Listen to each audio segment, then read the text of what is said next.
पाव किलो धणे घेतलेत, 5 ग्रॅम मी तमालपत्र घेतलंय, 50 ग्रॅम जिरं घेतलंय, 50 ग्रॅम तीळ घेतले, 10 ग्रॅम हळकुंड घेतले, 5 ग्रॅम दगडफूल, 5 ग्रॅम नागकेसर, 5 ग्रॅम काळी मिरी, 5 ग्रॅम शहाजिरं, 5 ग्रॅम लवंग, ग्रॅम खसखस आणि 5 ग्रॅम मी दालचिनी घेतली आहे. अजिबात तेल न घालता लो फ्लेमवरती आपल्याला तो खमंग वास येईपर्यंत ते भाजायचे. जास्त भाजायचे नाहीये, आपल्या हाताला त्याची गरमी सहन होईल एवढंच भाजायचंय. एकदा भाजून झालं की आपण त्याला वेगळं काढून ठेवायचं. जो पारंपरिक गोडा मसाला करतात त्याच्यात 50 ग्रॅम सुकं खोबरं पण पडतं, पण मी सुकं खोबरं घालत नाही, कारण खोबऱ्याने ह्या मसाल्याची शेल्फ लाईफ कमी होते. जेव्हा आपण भाज्या करतो तेव्हा आपण त्याच्यात युजली ओला नारळ घालतोच, त्यामुळे सुकं खोबरं ह्या मसाल्यात नाही घातलं तरी त्याच्यात फारसा फरक पडत नाही. पण प्रमाणामध्ये ह्याच्यात 50 ग्रॅम सुकं खोबरं पण असतं. आता हे सगळे जिन्नस आपण वेगवेगळे भाजून घ्यायचे. इथे मी लोखंडाची कढई गरम करत ठेवली आहे. मी सगळे मसाले लोखंडाच्या कढईतच भाजते. लोखंडाच्या कढईमध्ये भाजल्याने त्याला एक चव पण चांगली येते, त्याचा रंगही चांगला येतो आणि आपल्या पोटात लोह सुद्धा जातो.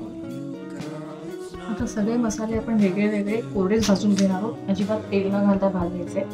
आणि मग थंड झाले की मग आपण ते मिक्सरमध्ये फिरवून घ्यायचे. हे तीळ मी घातलेत 50 ग्रॅम. सगळे मसाले बारीक गॅसवरच भाजायचे. मसाला करणं फार सोपं आहे, तर आपण बारीक गॅसवरच भाजायचे. गॅसवर भाजल्याने वरून रंग छान येतो, पण आतून कच्चे राहतात. हाताने बघायचं, आपल्याला हाताला त्याची गरमी सहन झाली पाहिजे, म्हणजे ते मसाले झाले. जास्त भाजल्याने त्याची कडवट चव होते. त्याचा छान सुगंध आलाय, ते भाजून पण झालेत चांगले. आता ते मी काढून ठेवते. त्याच्यात 50 ग्रॅम जिरं घालते.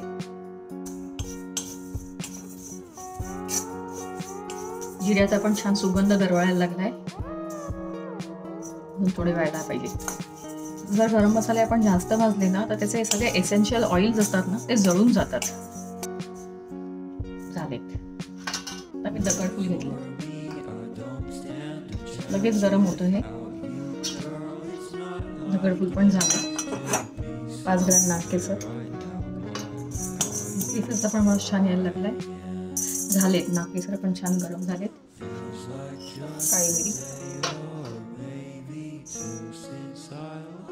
काळी मिरी पण झालीये. लवंग घालते.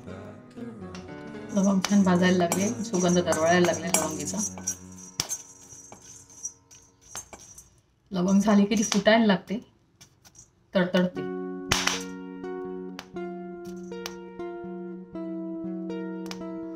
याचा अर्थ आता लवंग झाली.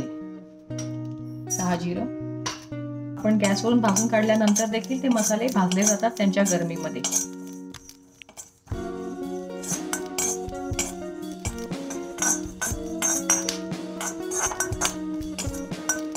शहाजिरं लगेच भाजलं जातं. खसखस लगेच गरम होते.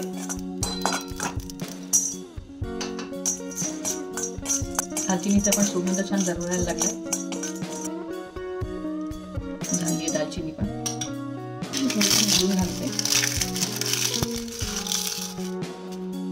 मालपत्र पण झाले. आता आपण धणे भाजून घेऊ. धणे मी 2 बॅचेस मध्ये भाजते, सगळे एकदम भाजले जाणार नाहीत नीट. कोणता मी खलबत्त्याने फोडणार आहे आणि वाटताना ते त्याचे तुकडे घालणार आहे. धण्यांचा रंग बदलायला लागलाय, सुगंध पण दरवळायला लागलाय. झालंय की नाही हे मी असं पाहते. अजून हे मला सहन होतंय, याचा अर्थ अजून ते व्हायला हवंय थोडंसं. झालेत. दुसरी बॅच घालते. आता हे मसाले भाजून झाले की त्यांना पूर्ण थंड होऊ द्यायचं. ते थंड झाले किंवा आपण त्या मिक्सरमधनं फिरवून घेऊ. चांगला मिक्सरमधनं फिरवून झालं की चाळणीतनं चाळून घेऊ. चाळणीत वर राहतं ते पुन्हा एकदा मिक्सरमधनं फिरवून घ्यायचं आणि मग तो मसाला एअरटाईट कंटेनरमध्ये भरून ठेवून द्यायचा. वर्षभर छान टिकतो. त्यात सुकं खोबरं पण घातलं नाहीये.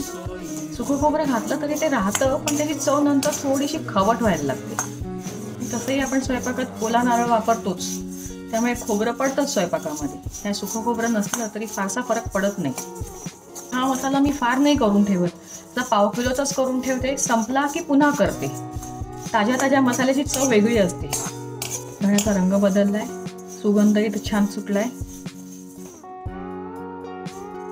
झालेत धणे. मी आता गॅस बंद करते. हे सगळे मी एका ताटात असे एकत्र काढून ठेवले. आता मिक्स करते आणि त्यांना गार होऊ देते. तर ते मसाले गरम असतात ना, तर त्यांच्या उष्णतेमध्ये ते अजून शिजत राहतात. मिसळून झालंय. हे गार झालं की आपण मिक्सरमधून फिरवून घेऊ. छान गार झाल्यावरती आपण तो मिक्सरमधून फिरवलाय. छान चाळून घ्यायचंय. चाळून झाला की पुन्हा एकदा मिक्सरमध्ये सगळं एकत्र फिरवून घेऊ.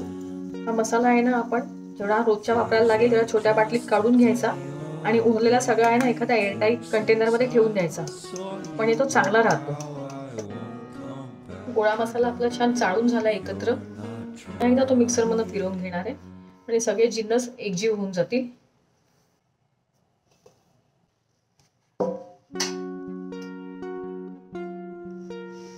मी पुन्हा एकदा गोळा मसाला मिक्सरमधून फिरवून घेतलाय. एकदा पुन्हा चाळून घेते. खूप छान सुगंध दरवळतोय. एकदम अगदी छानच वास येतोय. खूप मस्त वाटतंय.